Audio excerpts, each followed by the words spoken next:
There we are. Let me see. Yep, we are recording. And now we're just going to do a little screen share.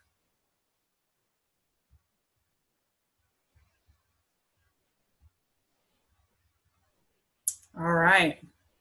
So I am so excited about this. I'm so excited about this. I'm very passionate about gut health and skin, and we'll talk a little bit about why, but I'm very excited. So thank you again to everybody who's here live, and let's get started with today, shall we? All right, first off, again, welcome to the webinar. My name is Jen Bland, if you have not met me yet. I am the CEO and founder of Well-Oiled Machine, and I'm so excited to be here to share this with you because I have so much information that I can't wait to share.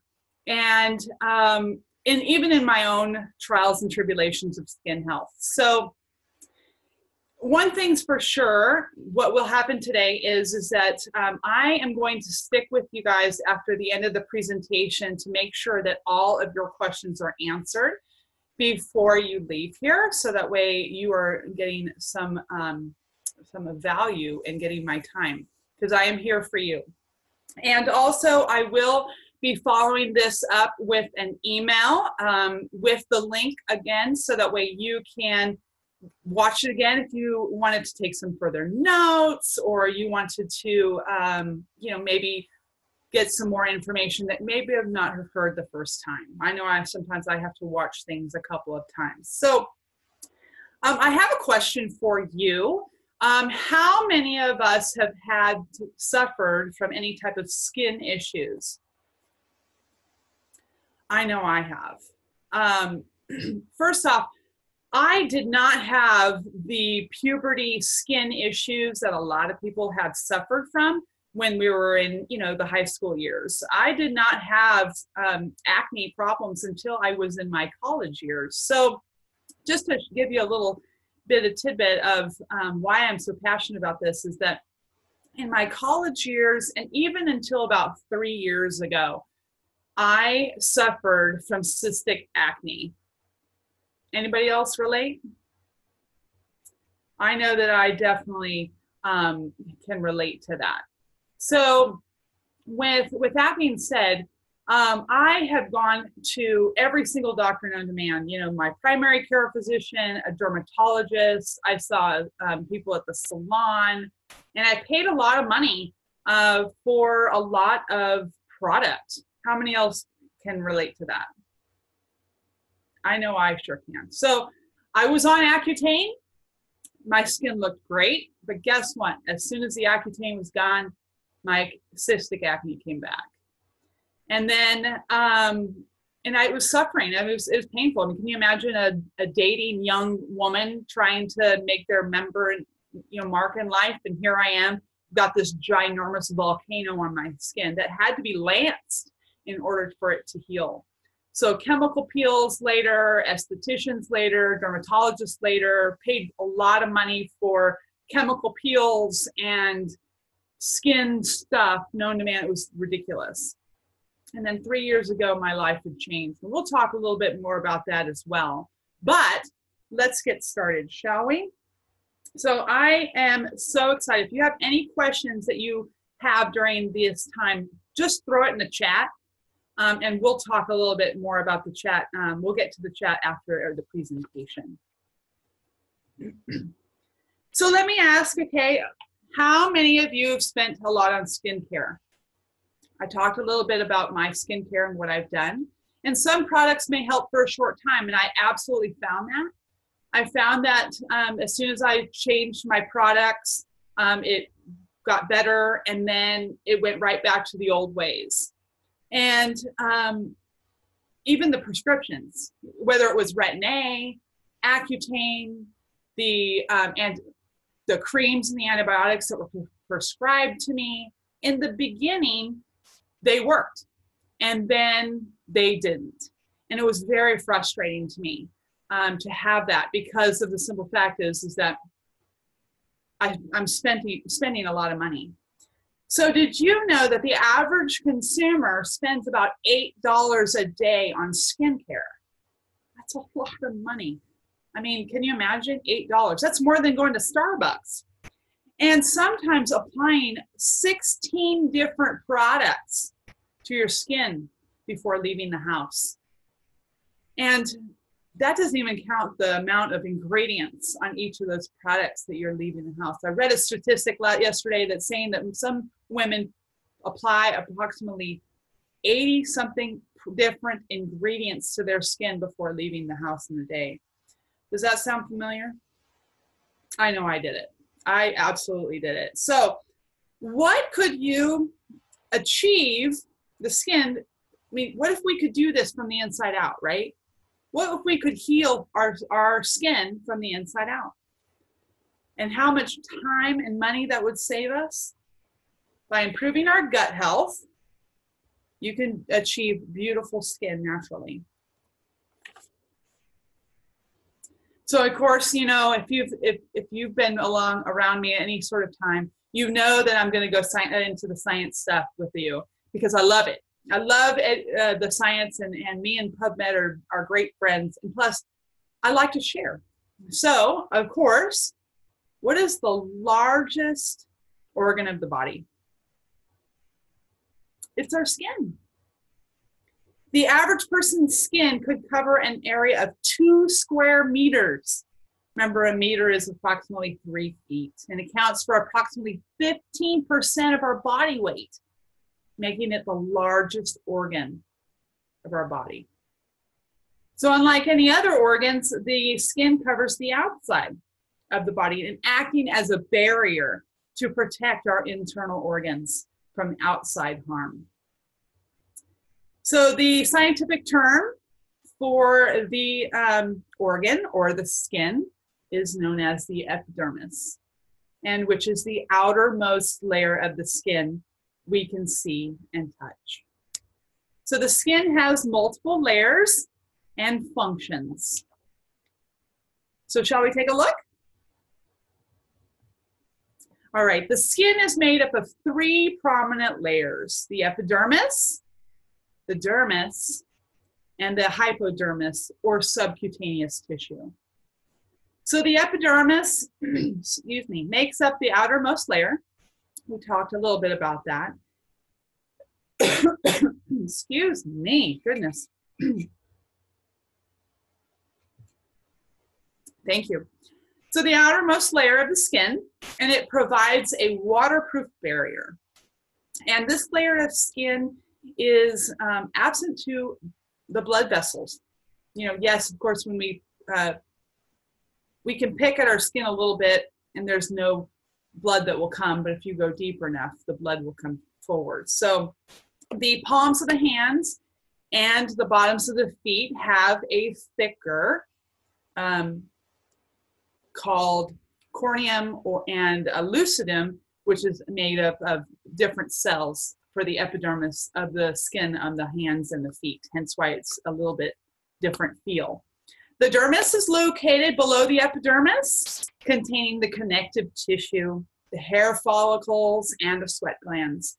And the layer cushions the body from the stress and strain, you know, the constant pounding or the weather or the environment that we are currently living in.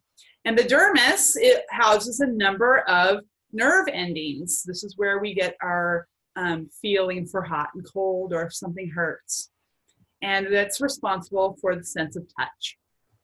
Blood vessels are located inside the dermis. So when you injure yourself and blood comes forward, you have injured all 3 layers of your tissue, of your skin. And the dermis provides nourishment and waste removal.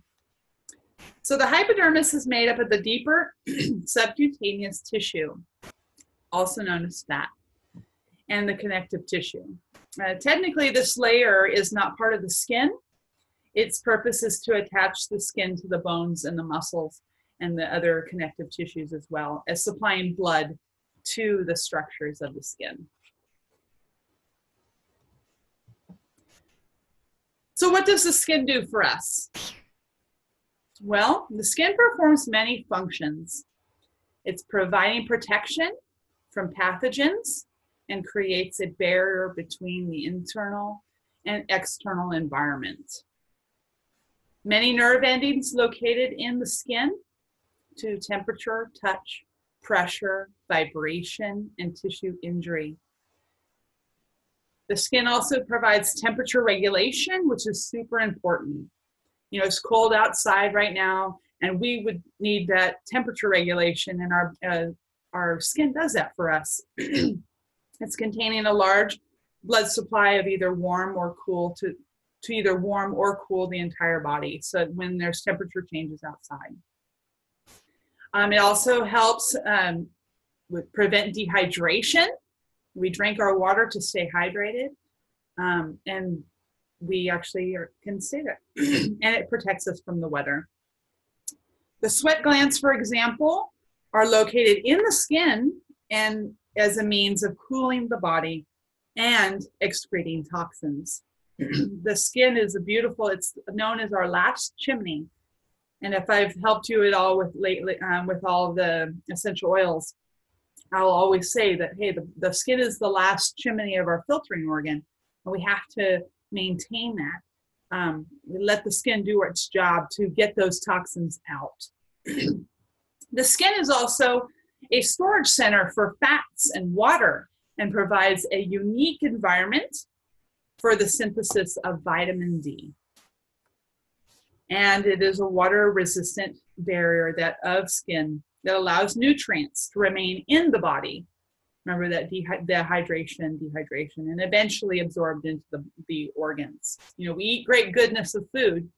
We want to keep the nutrients inside so we can utilize it. And the skin helps do that.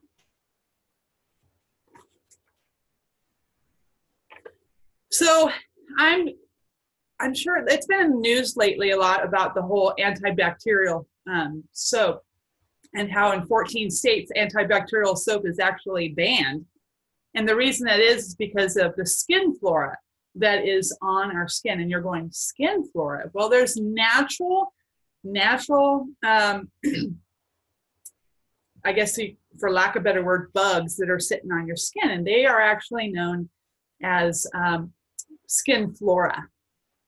And the skin houses 3 main ecological areas: moist, dry, and sebaceous, where a rich environment of microbes thrive.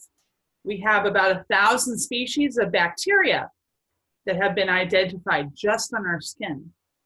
And it's interesting how our skin is very similar to our gut, because just like the skin, the gut has a lot of bacteria in that as well.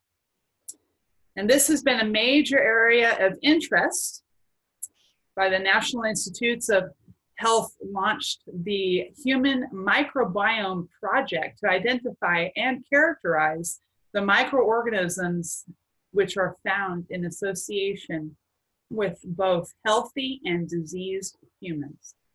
So skin flora is typically non-pathogenic, meaning not harmful bacteria. And the rich diversity of skin flora helps prevent pathogenic organisms from colonizing onto the skin surface. So it's just like our essential oils, that's the plant's mechanisms to maintain health on those plants. Skin flora does the same thing to us, that the skin flora keeps us healthy and will also educate the immune system of how to keep us healthy. So it actually communicates with our immune system to say, hey, there's a pathogen in our that's sitting on our skin that we need to get rid of. So it's really awesome. Isn't that smart? So skin flora is under examination for additional benefits, such as those found from gut flora, which we'll discuss further. All right, there's all sorts of skin types, but they're typically known in 4 combinations: normal, dry, oily, and combination. So the category of normal refers to well-balanced skin, which we're all wanting to get to. And it's referring to the absence of sebum and it's achieving normal skin is the goal of most of our products that we have in the market today. Dry skin lacks sebum, and it's needed to retain the moisture. So sebum also acts as a protective shield against external influences. Problems related to dry skin are common complaint and account for 40% of visits to the dermatologist. Dry skin is more sensitive to irritation, redness, and risk of infection. The hands, feet, elbows, and knees are particularly prone to conditions of dry skin, such as roughness, calluses, scaling, itchiness, and also cracks. I know this time of year I used to get really bad cracks in my fingers because they were just so dry. So there was a Facebook, it was on Facebook, a post about what was people's number one concern that they had about their skin. And I'm just going to read those to you, and we're going to address those a little bit later. But there was scars, dry skin, redness, dark spots, acne, aging, rosacea, bags under the eyes, and dark circles. So we're going to talk a little bit about those towards the end of the presentation.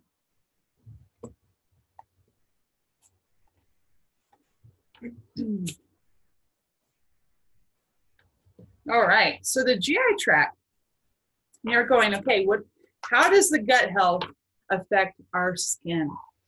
But let's first learn a little bit about our GI tract.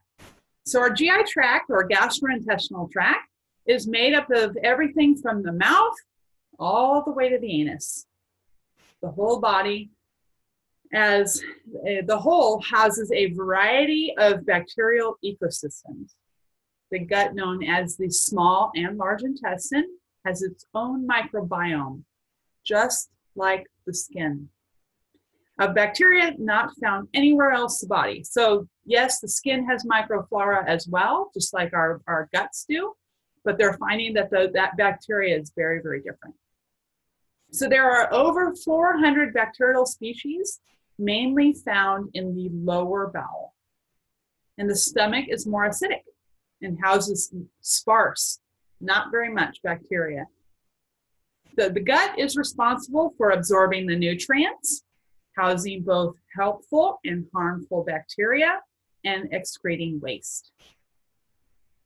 The primary function is to absorb nutrients from your food so that body can function optimally. Improving gut formation, gut function and health and has been scientifically proven to improve skin health, immune system, your mood, and your energy levels.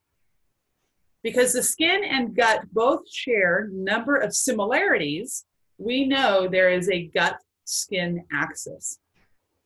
There's so much to read on gut-skin axis. It was amazing. And I found most of the information on PubMed, which I found to be very, very, very easy to read. So don't hesitate to get onto that database. It's phenomenal information. So both the gut and the skin host individual microbiomes and that play a key role as defenders against pathogens invading from the outside environment. So let's talk about the gut. So the gut, the health of your, the health of your skin is dependent on what's happening in your gut. And numerous studies show treating the gut issues also helps treat the skin issues. And I can't talk more about that. It's amazing. So 3 years ago, I really started working on my gut health. I don't have a gallbladder, so some foods are very, very difficult for me to process. And we're a little bit of TMI, but I did not use the bathroom every day. I probably was more like a 2 or 3 times a week person. And I really suffered from my skin as well. And that 3 years ago is when I was really working real hard on my gut health. So there are many strains of bacteria that's living in the gut. which can be divided into two categories, the so-called good stuff or the bad stuff. It's kind of like wine. It's either icky or it's great. Nothing in between.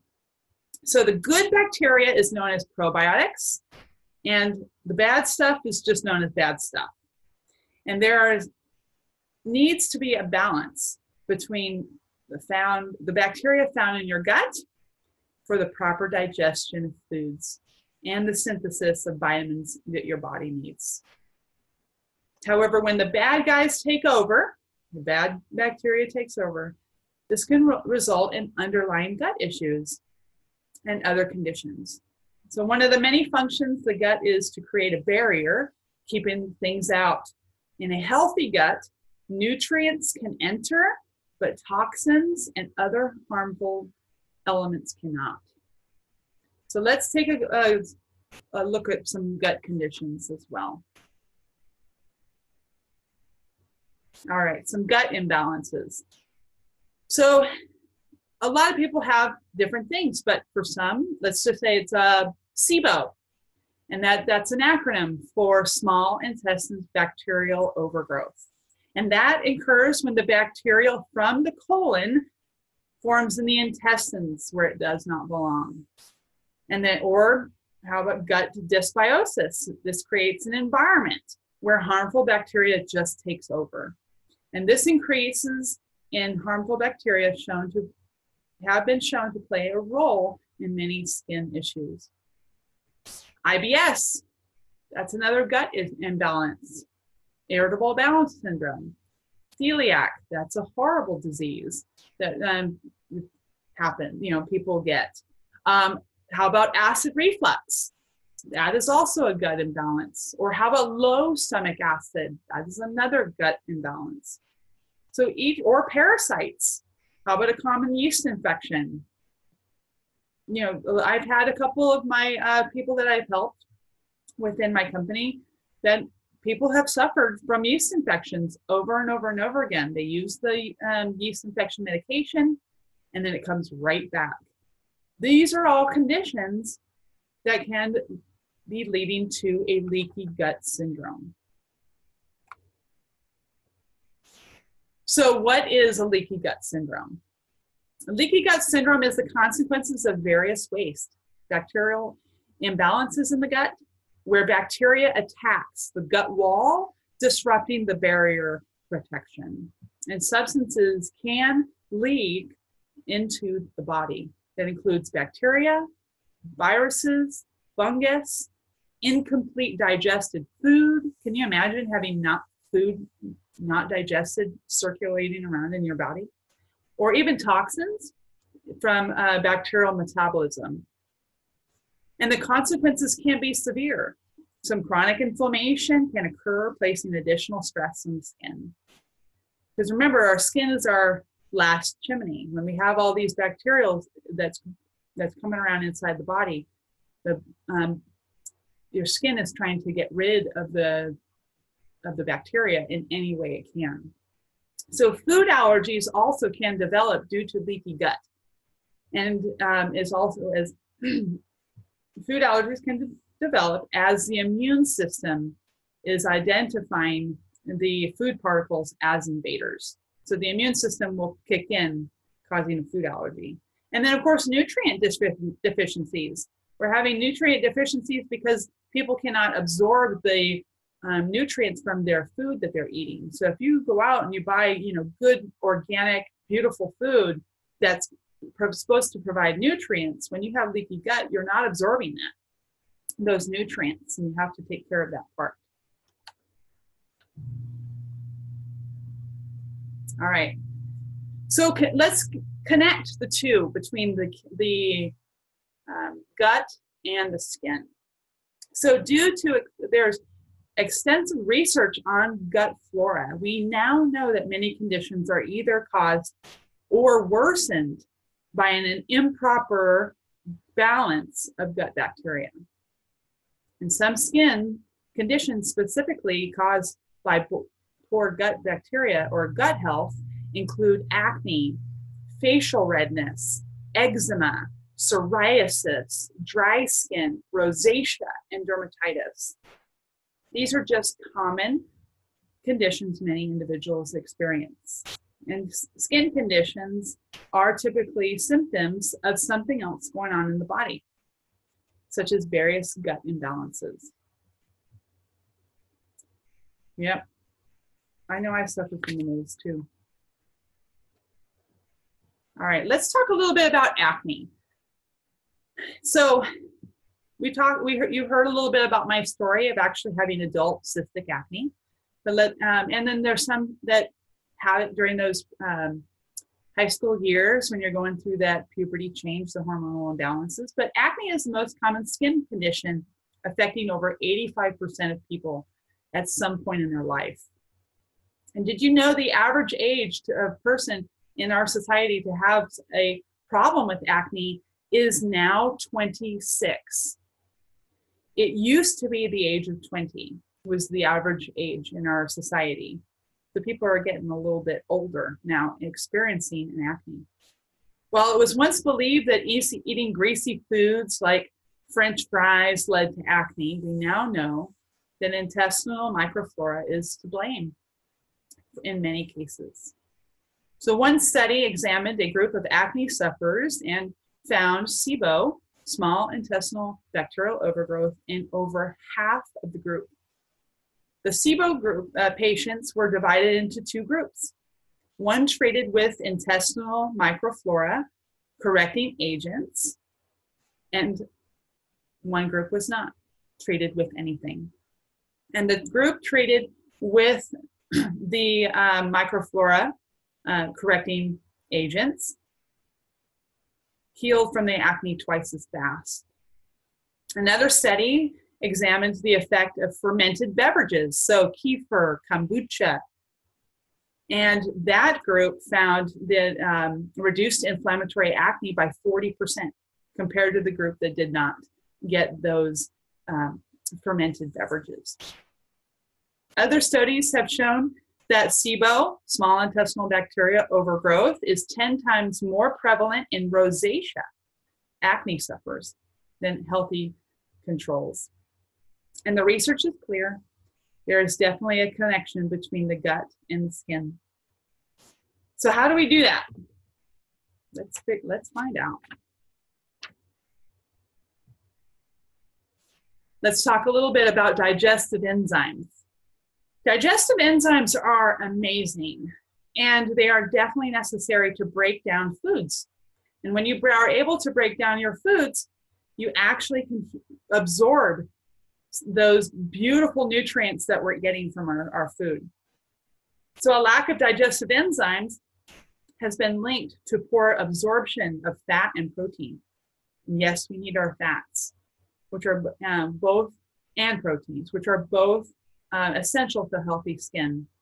When fat and protein isn't properly broken down and absorbed, the skin can become dry, resulting in conditions such as eczema and psoriasis. Digestive enzymes are mostly produced in the pancreas and the endocrine glands and secreted at various points along the digestive tract. So there's a total of 22 different digestive enzymes. And what are they for? So they help with carbohydrate digestion, breakdown of fats, digestion of fibers, helps break down milk proteins, converts the sugars from the grains to glucose so your body can actually use it. It also aids in digestion overall and supports production in B vitamins, responsible for breakdown of proteins, and also for digestion of sugars. So I don't know about you, but because I don't have a gallbladder, when I eat a steak, because I like my meat, I'm not a vegetarian, I have a really hard time digesting that. And now I just take a digestive enzyme through my company. And it is amazing because I can actually enjoy a steak and not feel like I have a pit in my belly. So the other thing too is that I also like to have cheese. I love my cheese, but I need to have help with the dairy and the digestive systems as well. Help me with that. Remember, I don't have a gallbladder, so any type of animal proteins or dairy, it can be a little bit difficult for me to digest. So what you can also eat a variety of raw foods that helps too with the digestive enzymes. So raw cultured dairy, raw manuka honey, very good. Fermented nuts, seeds, grains, and legumes. And then, of course, you can always take a supplement as well, you know, to help bridge the gap. And doTERRA has an amazing digestive enzyme that's all in whole foods. So what I have really learned, you know, over the past really exponentially since July, but really since the last 3 years, is let food be thy medicine. And holy mackerel, that is so true. So I'm just going to give you a little bit of a list of some foods that I find to be very helpful for me to get the good gut health and skin health. So first off, go to your local farmer's market. Thankfully, I'm very, very lucky to have a beautiful farmer's market that goes year-round. If you're not have the opportunity to do that, then shop organic when you can. Super good to do that, so that way it has a little bit more of the nutrients in our bodies. I mean, you know, the fruit has the nutrients that we need. And then, of course, if you could buy non-GMO, non-GMO as well has more further nutritional value in that, fruits and vegetables. Bone broth, here's another one. It has the collagen that will help with our anti-aging, you know, the fine lines and wrinkles. As we women age, our collagen breakdown continues to go less and less as we get older. And that's when you get the, you know, fine lines and wrinkles, the saggy skin, the jowls. It'll help too. But the best thing is with drinking the bone broth, using it to cook with, and it's super easy to make yourself, by the way, super easy. It helps with healing of the gut, okay? Fermented vegetables as sauerkraut, kimchi, great ways to boost your microbiome in your gut as well. And then there's also the fermented drinks that I mentioned. Kombucha, really good. And you can make it yourself, but there's some great, find your, you know, it's trial and error with everything, but find your best, your favorite brand. You can find some that actually don't taste like vinegar. Because at first I was like, I don't want to drink something that tastes like vinegar, but it doesn't. But also coconut oil. Coconut oil it has natural antimicrobial benefits. And its makeup of fats are essential for healing the gut as well. So instead of using, you know, vegetable oil, canola oil, corn oil, you know, use coconut oil if you need to add a little bit of fats to your cooking when you're making your dinners or your meals. Eat foods rich in polyphenols. Now, what the heck is a polyphenol?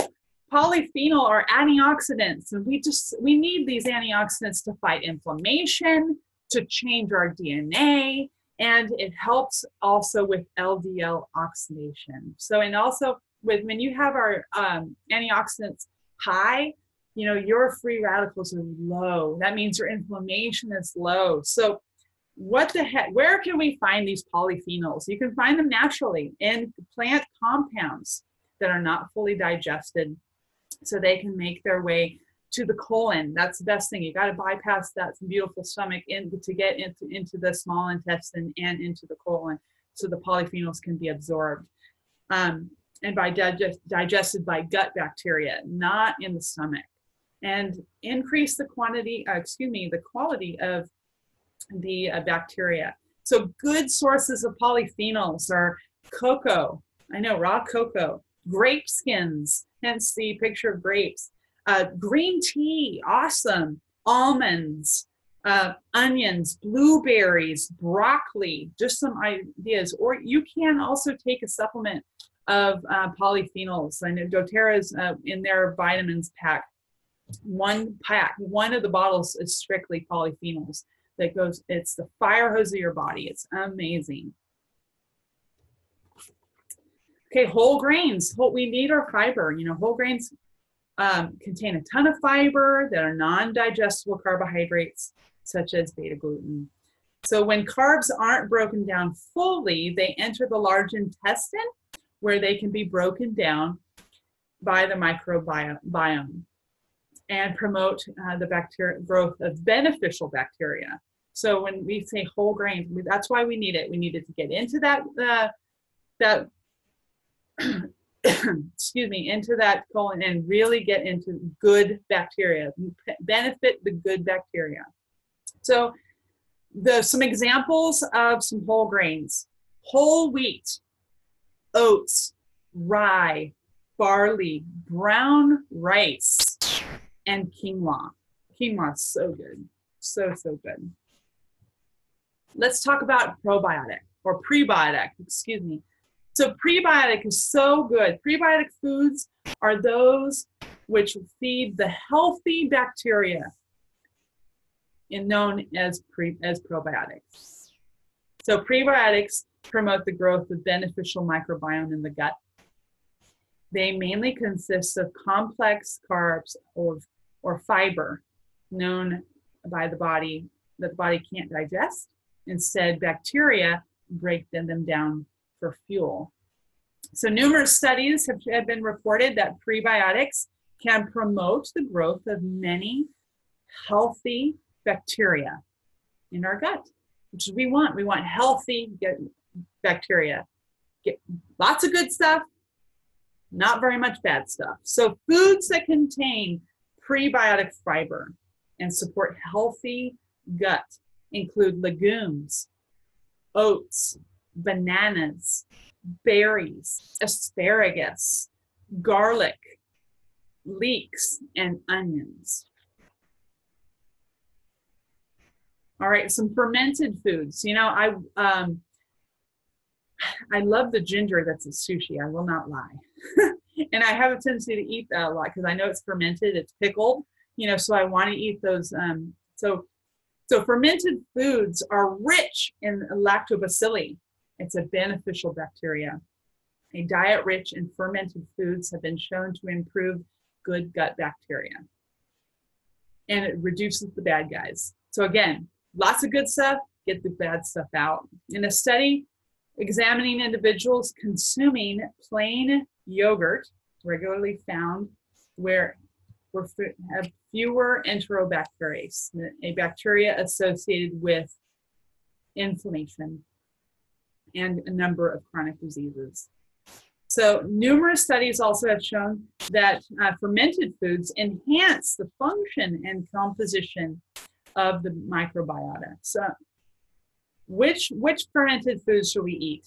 Plain natural yogurt, kimchi, sauerkraut, kefir, kombucha. All right, and how about foods to avoid?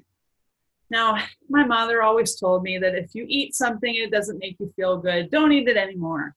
So, you know, this bowl of white rice right here is so sad and so true to me because I love white rice. When my family would make rice for dinner, and if it was white rice, I would have second because I loved it. But if it had like, you know, rice-a-roni or something like that, I am a child of the 80s. So, you know, that just was just not good for me. But foods to avoid: high sugar diets. Okay, unfortunately, white rice falls into that high sugar diet. Have been shown. So high sugar diets have shown to impact gut bacteria negatively, allowing the overgrowth of the bad bacteria.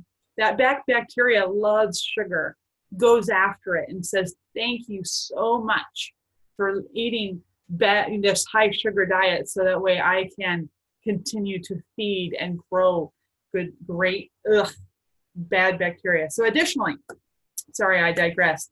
Additionally, studies on artificial sweeteners have shown that they also negatively affect the gut microbiota as well.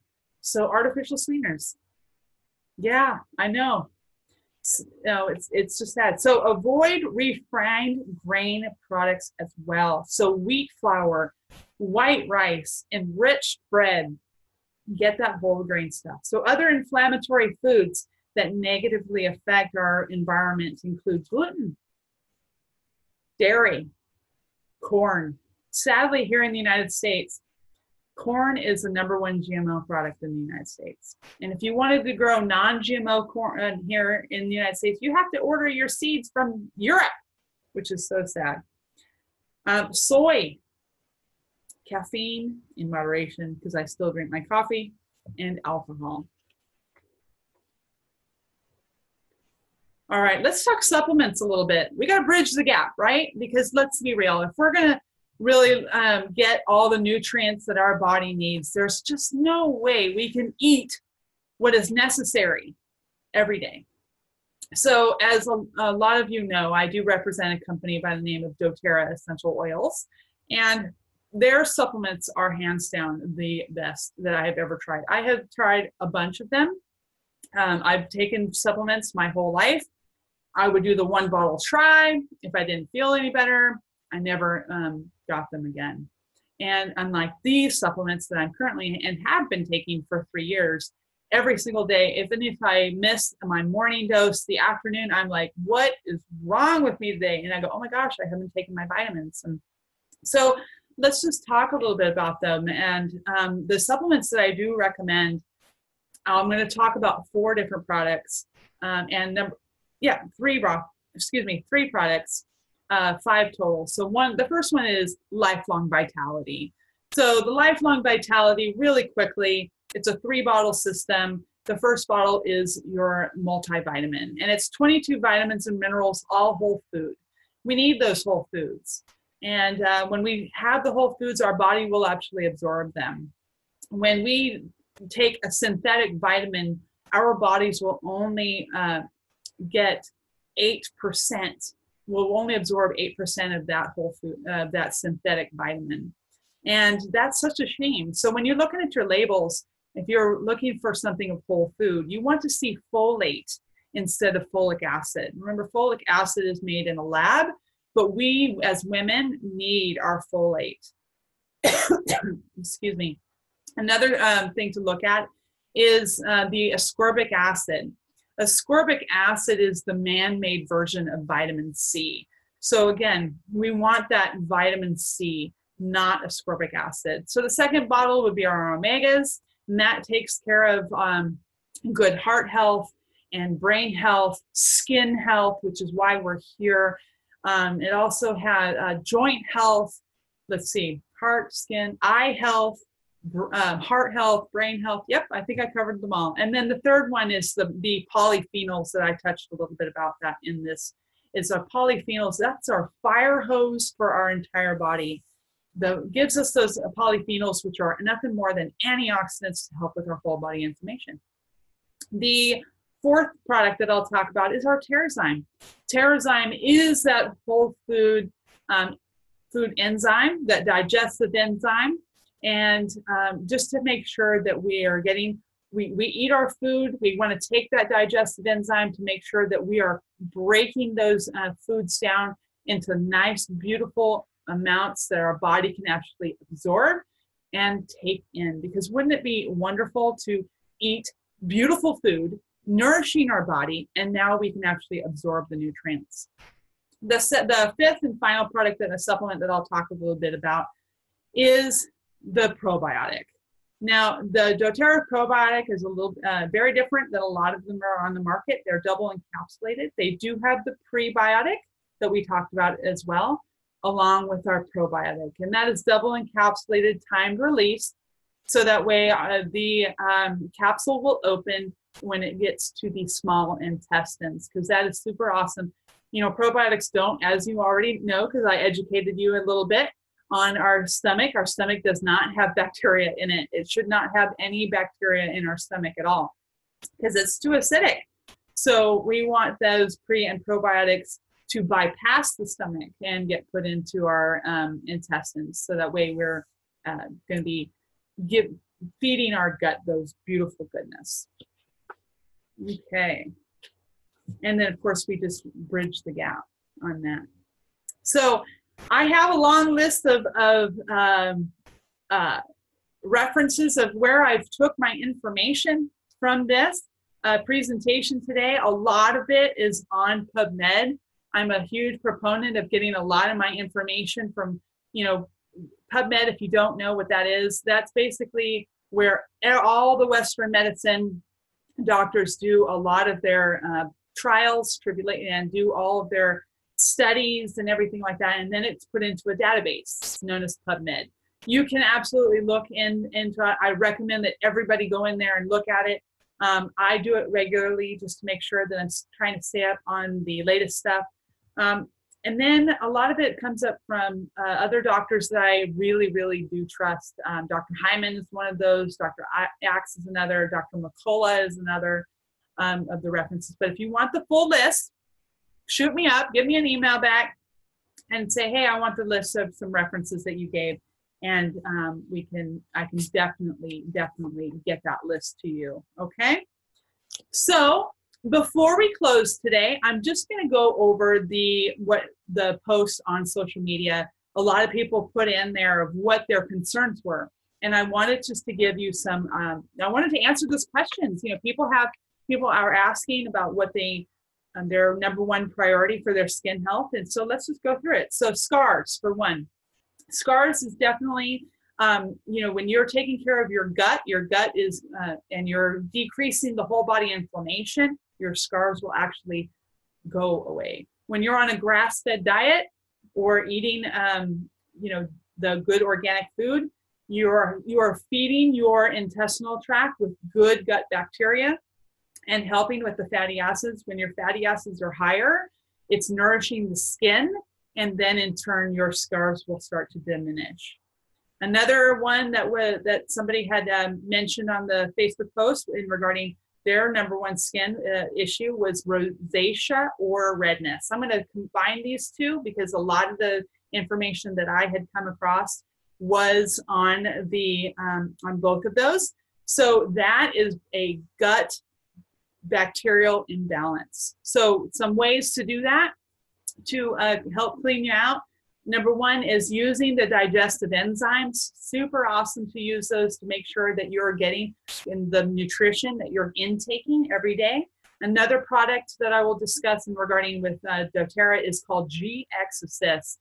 GX Assist is another one of those products that are absolutely great because it forces the bad bacteria out. It is really good gut cleanse, and then you replant with the probiotic. Do not take probiotic with your GX Assist as well. Acne.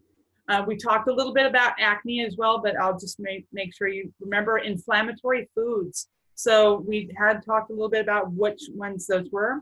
There's a nutritional deficiency. So take your supplements to bridge the gap to make sure that you're giving your body the nutrition that it needs to do that. And then of course, the gut bacterial imbalance. We need to balance the gut bacteria so that way your body will actually get rid of it. Dry skin. A lot of people had talked to me a lot about dry skin. I'm going to envelope dry skin along with eczema, psoriasis, dermatitis. So that is, I found, being more of a vitamin D deficiency.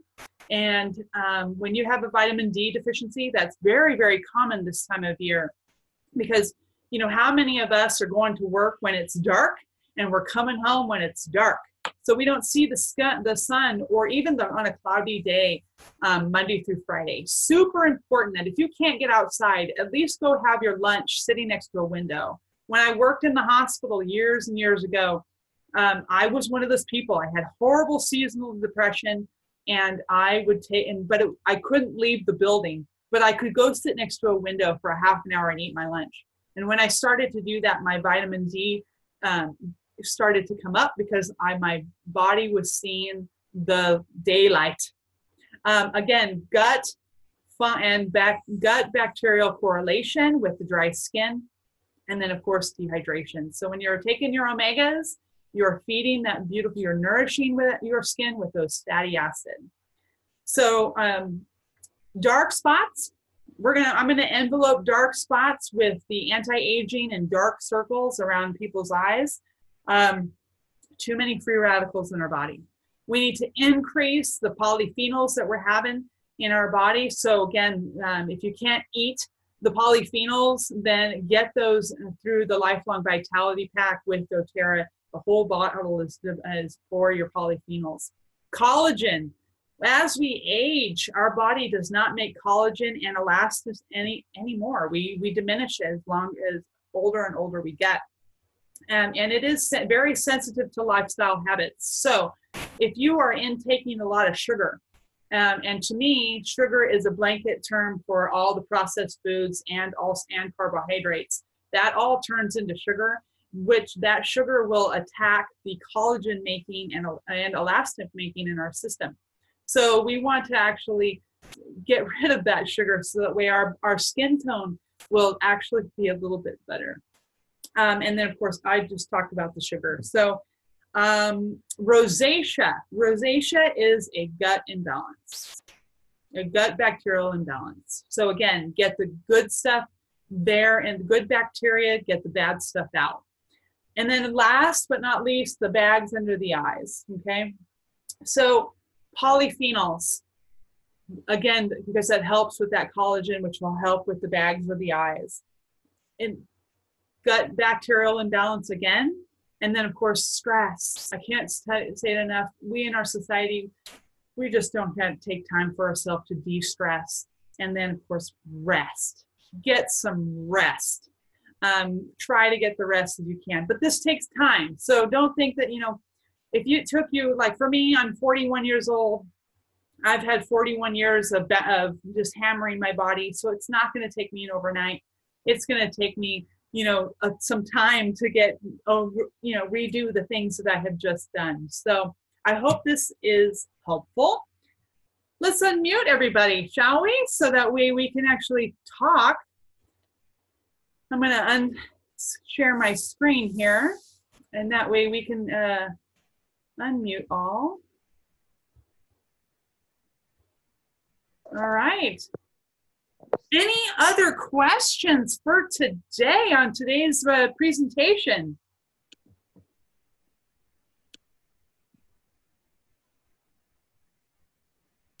Anything you liked? Anything you didn't?